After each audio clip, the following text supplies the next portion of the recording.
ഈ ഒരു വീഡിയോയിൽ സുരേഷ് ഗോപി പറയുന്നത് രാഹുൽ മാങ്കൂട്ടത്തിൽ വിഷയമല്ല ഈ ഒരു തെരഞ്ഞെടുപ്പിൽ ചർച്ചയാകേണ്ടത് എന്നാണ്. പിന്നെ എന്താണ് യഥാർത്ഥത്തിൽ ഈ ഒരു തെരഞ്ഞെടുപ്പിൽ ചർച്ചയാകേണ്ടത്? അദ്ദേഹം എന്തായിരിക്കും ഉദ്ദേശിച്ചത്? അദ്ദേഹം ആ വീഡിയോയിൽ പറയുന്നത് കേരളത്തിൽ, അതായത് ഇന്ത്യയിൽ ഒളിമ്പിക്സ് വരുന്നതുമായി ബന്ധപ്പെട്ടുള്ള വാർത്തകൾ പറയുന്നതിന്റെ ഇടയ്ക്കാണ്. അതായത് പോകാൻ നേരത്താണ് മാധ്യമപ്രവർത്തകർ രാഹുൽ മാങ്കൂട്ടത്തിന്റെ വിഷയത്തിൽ എന്തെങ്കിലും പറയാനുണ്ടോ എന്ന് ചോദിക്കുന്ന സമയത്താണ് അദ്ദേഹം പറയുന്നത് രാഹുൽ മാങ്കൂട്ടത്തിന്റെ വിഷയമല്ല യഥാർത്ഥത്തിൽ ഈ സമയത്ത് ചർച്ച ചെയ്യേണ്ടത്. അതായത് ആ ഒരു വിഷയം യഥാർത്ഥത്തിൽ ഇപ്പോഴത്തെ ഭരണത്തെ, അതായത് ഇലക്ഷൻ സമയത്ത് ചെയ്യേണ്ട രീതിയിൽ. അപ്പൊ മാധ്യമങ്ങൾ ചോദിക്കുന്നുണ്ട് പെൺകുട്ടികൾക്കെതിരെ കൊടുത്തുള്ള വിഷയം അത്രത്തോളം പ്രസക്തമല്ലേ എന്ന് ചോദിക്കുമ്പോ ആ പെൺകുട്ടി തന്റെ വീട്ടിലെ ഒരു പെൺകുട്ടിയെ പോലെ തന്നെയാണ്. പക്ഷേ യഥാർത്ഥത്തിൽ ആ വിഷയം രാഷ്ട്രീയത്തിൽ ചർച്ച ചെയ്യാൻ പാടില്ല. അതായത് ഈ തിരഞ്ഞെടുപ്പിൽ അത് ചർച്ച ചെയ്യാൻ പാടില്ല. ഈ തെരഞ്ഞെടുപ്പിൽ ചർച്ച ചെയ്യേണ്ട ഒരുപാട് വിഷയങ്ങൾ ഇവിടെ നിലനിൽക്കുന്ന സാഹചര്യത്തിൽ ആ വിഷയം മാത്രം ചർച്ച ചെയ്യരുത് എന്നാണ് സുരേഷ് ഗോപി പറഞ്ഞിട്ടുള്ളത്. അല്ല, സുരേഷ് ഗോപിയുടെ പല പ്രസ്താവനകളോടും എനിക്ക് പല സമയത്തും വിയോജിപ്പ് തോന്നിയിട്ടുണ്ട്. നമുക്കറിയാം ബുദ്ധിശൂന്യമായ രീതിയിൽ അല്ലെങ്കിൽ സിനിമാ ലോകത്ത് നിന്ന് ഇറങ്ങി വരാത്ത രീതിയിൽ അദ്ദേഹം സംസാരിക്കുന്നതും പ്രവർത്തിക്കുന്നതൊക്കെ നമ്മൾ കണ്ടിട്ടുണ്ട്. പക്ഷേ ഈ ഒരു പ്രസ്താവന കേട്ടപ്പോൾ മാത്രം എന്തോ നമുക്ക് ബഹുമാനം തോന്നിപ്പോയി.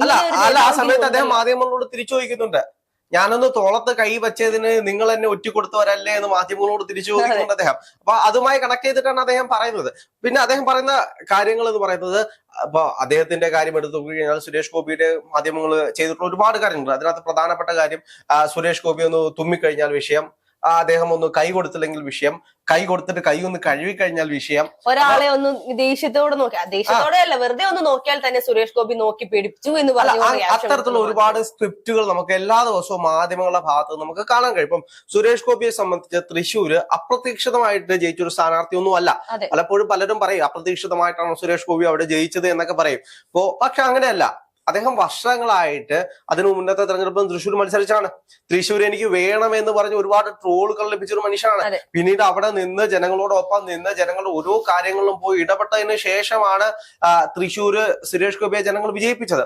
അപ്പോൾ ജനാധിപത്യത്തിൽ ഏറ്റവും കൂടുതലും വേണ്ടുന്ന ഒരു കാര്യം എന്ന് പറയുന്നത് ഈ സമയത്ത് ചർച്ച ചെയ്യേണ്ടത് ഇപ്പോൾ സ്വർണ്ണക്കൊള്ള, അത്തരത്തിലുള്ള സർക്കാരുമായി ബന്ധപ്പെട്ട ഒരുപാട് വിഷയങ്ങൾ ഇവിടെ നിലനിൽക്കുന്ന സമയത്ത് മാധ്യമങ്ങൾ എന്തുകൊണ്ടാണ് ഈ രാഹുൽ മാങ്കൂട്ടത്തിന്റെ വിഷയം മാത്രം ചർച്ച ചെയ്യുന്നത് എന്നൊരു ചോദ്യം അവിടെ ബാക്കിയാണ്. അപ്പോ അദ്ദേഹം തന്നെ പറയുന്ന പോലെ പല കാര്യങ്ങളും സ്ക്രിപ്റ്റഡ് ആണ്.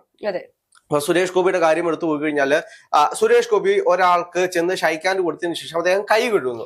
ആ വീഡിയോയുടെ പൂർണ്ണ രൂപം ആർക്കും അറിയത്തില്ല. ആ ചെറിയൊരു പാർട്ട് മാത്രം കട്ട് ചെയ്ത് പ്രചരിപ്പിക്കുന്ന ഒരുപാട് കാര്യങ്ങളുണ്ട്. അല്ല, ഇതൊരു സ്ക്രിപ്റ്റഡ് ആണെന്ന് പറയാനായിട്ട് എത്രത്തോളം എക്സ്പീരിയൻസ് ഉള്ള അല്ലെങ്കിൽ ഇതുപോലെ പല വിഷയങ്ങളിലൂടെ കടന്നുപോയ ഒരു വ്യക്തിയാണ് സുരേഷ് ഗോപി. അതുകൊണ്ട് തന്നെ അങ്ങനെ സ്ക്രിപ്റ്റഡ് ആയിട്ടുള്ള ഒരു വിഷയത്തിൽ പ്രതിസ്ഥാനത്ത് നിൽക്കുമ്പോഴുണ്ടാകുന്ന ബുദ്ധിമുട്ട് എന്താണെന്നുള്ളത് അദ്ദേഹത്തെ അറിയാം. പിന്നെ രാഹുലിനും നമുക്ക് ഒരിക്കലും ന്യായീകരിക്കാൻ സാധിക്കില്ല. കാരണം ഒന്നിലധികം പരാതികൾ വരുമ്പോൾ നമ്മൾ അതിനെ ആവശ്യവുമില്ല.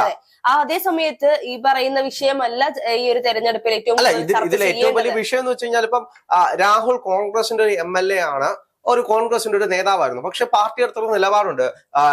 അതായത് ഈ ഒരു വിഷയം വരുന്ന സാഹചര്യത്തിൽ തന്നെ എങ്ങു നിന്നും ഒരു പ്രശ്നങ്ങളും ഉണ്ടാവാതിരിക്കാൻ രാഹുലിനെ ആദ്യം തന്നെ സസ്പെൻഡ് ചെയ്തൊരു രീതിയിലേക്ക് പോയി. എന്നിട്ട് രാഹുൽ തന്നെ തിരിച്ച്, അതായത് പാർലമെന്റ് പാർട്ടിയിൽ നിന്ന് അദ്ദേഹത്തിന് പുറത്താക്കുന്ന ഒരു സാഹചര്യമുണ്ട്. നമ്മൾ കണ്ടതാണ് നിയമസഭയിലേക്ക് രാഹുൽ എങ്ങനെയാണ് പോയത്.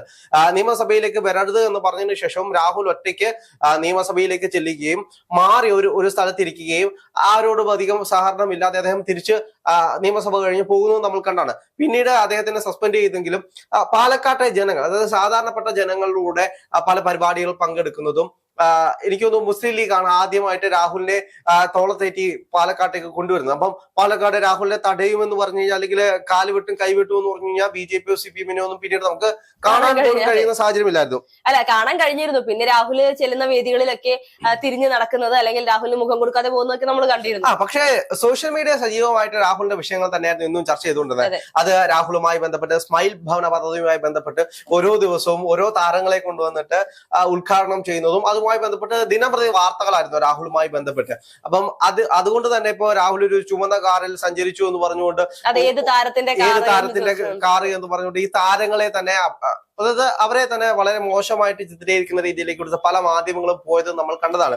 അപ്പൊ എന്ത് തന്നെയാണെങ്കിലും ഇത്തരത്തിലുള്ള ഒരുപാട് വിഷയങ്ങൾ നമ്മുടെ സമൂഹത്തിൽ നിലനിൽക്കുമ്പോൾ തെരഞ്ഞെടുപ്പ് എടുത്തിരിക്കുന്ന സമയത്ത്, അതായത് എല്ലാ തെരഞ്ഞെടുപ്പിലും ഇത്തരത്തിൽ ഏതെങ്കിലും ഒരു സ്ത്രീ വിഷയവുമായി ബന്ധപ്പെട്ടൊരു വിഷയം ആളി കത്തിക്കാൻ പലപ്പോഴും നോക്കും. ഇപ്പോ പ്രത്യേകിച്ച് അത് CPM-ന്റെ ഭാഗത്തുനിന്നാണ് തോന്നുന്നു ഇങ്ങനെ നമ്മൾ കണ്ടിട്ടുള്ളത്. കാരണം ഈ ഒരു തെരഞ്ഞെടുപ്പൊക്കെ വരുമ്പോൾ കോൺഗ്രസിൽ നിന്നും ഉയർന്നു നിൽക്കുന്ന കോൺഗ്രസിന്റെ ഒരു നെടുന്തൂണായിട്ടുള്ള ഏതെങ്കിലും ഒരു നേതാവിനെതിരെ വ്യാജമോ അല്ലെങ്കിൽ യാഥാർത്ഥ്യമോ ആയിട്ടുള്ള സ്ത്രീ വിഷയങ്ങൾ ഇല്ലാത്ത വിഷയമാണെങ്കിൽ ഉണ്ടാക്കിയെടുക്കുക, അല്ലെങ്കിൽ മൺമറഞ്ഞ വിഷയമാണ്. കഴിഞ്ഞ തെരഞ്ഞെടുപ്പിലും ഉണ്ടായിരുന്നു.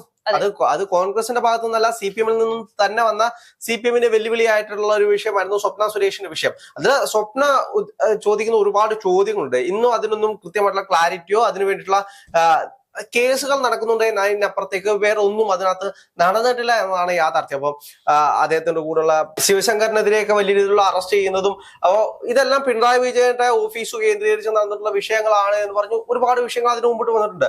അപ്പൊ ഉമ്മൻചാണ്ടി സർക്കാരിന്റെ കാലഘട്ടത്തിലാണെങ്കിൽ ഏറ്റവും കൂടുതൽ വിഷയം വന്നത് സരിത കേസായിരുന്നു. അന്ന് സരിത കേസിൽ പിണറായി വിജയന് ഒറ്റുകൊടുത്തുള്ള നേതാക്കന്മാർ പിന്നീട് LDF മുന്നണിയിലേക്ക് പോകുന്നത് നമ്മൾ കണ്ടതാണ്. ഇന്നും അവർ കോൺഗ്രസിലേക്ക് തിരിച്ചു വരാൻ നോക്കുമ്പോൾ പോലും എടുക്കാത്തതിന്റെ പ്രധാനപ്പെട്ട കാരണം എന്ന് പറയുന്നത് സരിത കേസ് തന്നെയാണ്. സരിത കേസിൽ ഉമ്മൻചാണ്ടി എന്ന് പറയുന്ന ഒരു മനുഷ്യനെ നശിപ്പിച്ചു കളയാൻ വേണ്ടി ശ്രമിച്ചിട്ടുള്ള ഒരുപാട് നേതാക്കന്മാരുണ്ട്. ഇന്ന് അവര് LDF-ലെ മന്ത്രിസഭയിൽ അംഗങ്ങളായിട്ടിരിക്കുന്ന ആളുകളൊക്കെ ഉണ്ട്. അപ്പോൾ അത്തരത്തിലുള്ള ഒരുപാട് വിഷയങ്ങൾ എല്ലാ തെരഞ്ഞെടുപ്പിലും വരും. അപ്പോൾ ഈ തെരഞ്ഞെടുപ്പിലാണെങ്കിൽ പോലും അത്തരത്തിലൊരു വിഷയവുമായിട്ടാണ് വന്നിരിക്കുന്നത്. പക്ഷേ നമ്മള് ഇത് എത്രത്തോളം ഇതിനെ അഫക്ട് ചെയ്യുമെന്നൊരു ചോദ്യം നമ്മൾ ചോദിക്കുമ്പോൾ ത്രിതല പഞ്ചായത്ത് തെരഞ്ഞെടുപ്പിൽ ഇത് അത്രയും കണ്ട് എഫക്ട് ചെയ്യുമോ എന്നൊരു സംശയമാണ്. അതിന്റെ പ്രധാനപ്പെട്ട കാരണം എന്ന് പറയുന്നത് ത്രിതല പഞ്ചായത്ത് തെരഞ്ഞെടുപ്പിൽ അവിടെ പ്രാദേശികമായിട്ടുള്ള എല്ലാ വിഷയങ്ങളുമായിരിക്കും ഏറ്റവും കൂടുതൽ ബന്ധപ്പെട്ട് നിൽക്കുന്നത്. രാഹുലിന്റെ വിഷയം ചിലപ്പോ പാലക്കാട് അഫക്ട് ചെയ്തേക്കാം. കാരണം BJP ഏറ്റവും കൂടുതൽ ഫോക്കസ് ചെയ്യുന്നത്, BJP ആണെങ്കിലും CPM ആണെങ്കിലും ഏറ്റവും കൂടുതൽ ഫോക്കസ് ചെയ്യുന്നത് പാലക്കാട് ആയതുകൊണ്ടും പാലക്കാടിന്റെ MLA ആയതുകൊണ്ടും MLA-യുടെ പേര് പറഞ്ഞ് MLA പെണ്ണുപിടിയനാണ് എന്ന് പറഞ്ഞുകൊണ്ട് കൃത്യമായിട്ടുള്ള നറേഷനിലൂടെ തന്നെയാണ് പാലക്കാട്ട് ഇവർ പ്രചരണത്തിൽ ഏർപ്പെട്ടിട്ടുള്ളത്. അത് ഓരോ ഇടങ്ങളിലും നമ്മൾ ചെന്ന് കഴിഞ്ഞാൽ പാലക്കാട്ടെ ഓരോ വീട്ടിലും CPM-ന്റെ നേതാക്കന്മാർ പോകുമ്പോൾ ഇവിടുത്തെ പെണ്ണുപിടിയൻ MLA പോലെ അല്ല ഞങ്ങൾ ഇന്ന് പറയുന്ന ഒരു രീതിയിലേക്ക് അവർ പറഞ്ഞു വെക്കുന്ന ഒരുപാട് കാര്യങ്ങളുണ്ട്. പിന്നീട് ഈ ത്രിതല പഞ്ചായത്ത് തെരഞ്ഞെടുപ്പ് നമ്മൾ നോക്കിക്കഴിഞ്ഞാൽ ഇത് വാശിയുടെ കാലമാണ്. അതായത് അങ്ങോട്ടും ഇങ്ങോട്ടും പ്രാദേശികമായിട്ട് ചിലപ്പോൾ ഒരു കൂട്ടത്തിന്റെ ആകാം, ചിലപ്പോ രാഷ്ട്രീയ പാർട്ടികളുടേതാകാം, ചിലപ്പോൾ വ്യക്തിപരമായിട്ടുള്ള കാര്യങ്ങളാകാം. അങ്ങനെ ഒരു വാശിയുടെ കാലഘട്ടത്തിലൂടെയാണ് നമ്മൾ കടന്നു പോകുന്നത്. അത് വാശിയുടെ പേരിൽ മത്സരിക്കുന്ന ഒരുപാട് പേരെ നമുക്ക് കാണാൻ കഴിയും. അപ്പോ CPM-ൽ നിന്നും വിട്ട് സ്വതന്ത്രനായിട്ട് മത്സരിക്കുന്ന ആള്, ഈ എല്ലാ പാർട്ടികളും കാരണം മനം അടുത്ത ഒരാൾ സ്വതന്ത്രനായിട്ട് മത്സരിക്കുന്നു. അപ്പൊ ഇത്തരത്തിലുള്ള ഒരുപാട് ആളുകളെ നമുക്ക് ഈ തെരഞ്ഞെടുപ്പിൽ കാണാൻ കഴിയും. പിന്നെ കയ്യിൽ പൈസ ഉണ്ടായതുകൊണ്ട് 10 പേര് അറിയണം എന്ന് പറഞ്ഞ് മത്സരിക്കുന്ന ആളുകളുണ്ട്.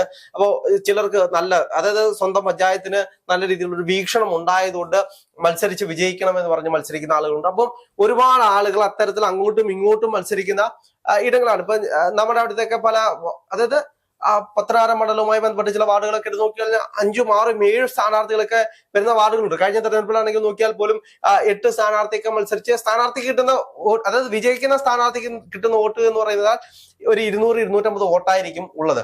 മൊത്തത്തില് 2000-3000 വോട്ടിൽ നിന്നും ഏകദേശം 250 വോട്ടിലേക്ക് ഒരു സ്ഥാനാർത്ഥി എത്തുന്ന ഒരു സാഹചര്യം എന്ന് പറയുന്നത് വളരെ രസകരമായിട്ടുള്ള തെരഞ്ഞെടുപ്പാണ് പഞ്ചായത്ത് തെരഞ്ഞെടുപ്പ്. അപ്പോൾ അത്തരത്തിലുള്ള വിഷയങ്ങളിൽ രാഹുൽ മാങ്കൂട്ടം എഫക്ട് ചെയ്യുമോ എന്ന് ചോദിച്ചു കഴിഞ്ഞാൽ ഇല്ല എന്നാണ് എന്റെ ഒരു കണക്കൂട്ട്. കാരണം ഇതുവരെയുള്ള ജനങ്ങളുമായിട്ടുള്ള ബന്ധപ്പെട്ട വിഷയം, കാരണം രാഹുലിന്റെ വിഷയം 3 മാസം മുമ്പിട്ടാണ് വരുന്നത്.